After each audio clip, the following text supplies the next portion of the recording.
గుర్తులేదు బాబా పోయేది బాగుంది దిగింది బా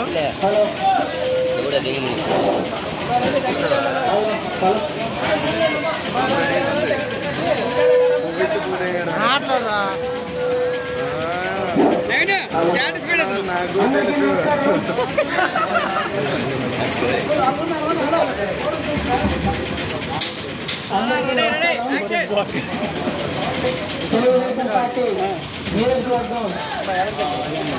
శంకరానికి భారీ మెజారిటీతో గెలిపించాలని కోరుకుంటున్నాము.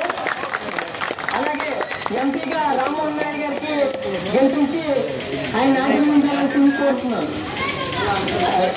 బీజేపీ నాయకులు చాలా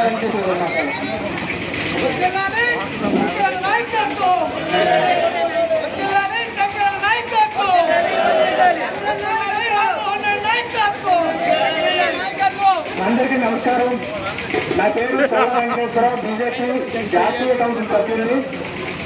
నేను 2019లో ఈ నియోజకవర్గం నుంచి ఎమ్మెల్యేగా పోటీ చేశాను. ఆ రోజు మన నియోజకవర్గంలో చాలా ప్రభుత్వ భూములు ఉండేవి. అవన్నీ కూడా ఈరోజు పూర్తిగా కబ్జాకు గురయ్యాయి. ఈరోజు ప్రభుత్వ భూమి అనేది శ్రీకాకుళం నియోజకవర్గంలో ఎక్కడా లేదు. వైసీపీ నాయకులు మొత్తం కబ్జా చేశారు.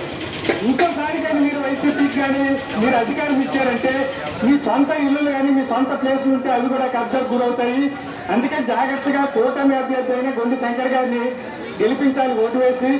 బీజేపీ ప్రభుత్వం, బీజేపీ, తెలుగుదేశం, జనసేన బలపరిచిన శంకర్ గారి అభ్యర్థిత్వాన్ని పెద్ద ఎత్తున మనం బలపరచాలి.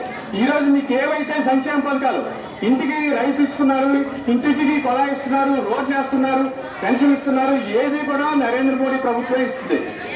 ఈ రాష్ట్ర ప్రభుత్వం ఆ ఇచ్చింది కూడా పూర్తిగా మీకు ఇవ్వలేదు. ఇవ్వకపోగా 12.5 లక్షల కోట్లు అప్పు చేశారు. మీకు ఇచ్చింది 4-5 లక్షలు అయితే ఈ 12.5 లక్షల రూపాయలు ఏమయ్యాయి?